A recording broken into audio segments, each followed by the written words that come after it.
Anong masasabi mo, Katupa? Hello, Katupa.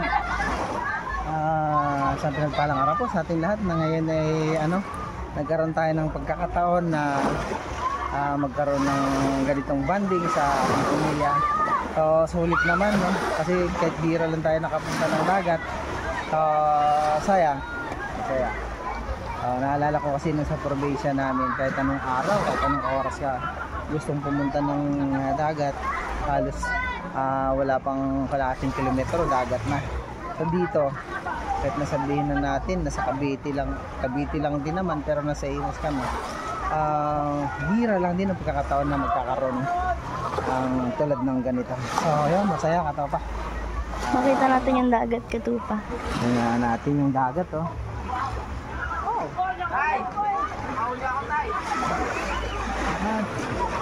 Ayan, kasama namin Joshua.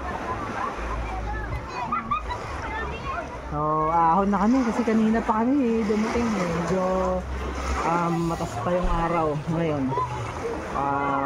Medyo tinitipid namin yung pagbababad sa tubig kasi hanggang umaga pa kami. So, yung Katupa, binibigyan na namin ng lakas yung aming sarili hanggang umaga. Yun, God bless. Salamat sa lahat. Ay, nakauli ako tayo.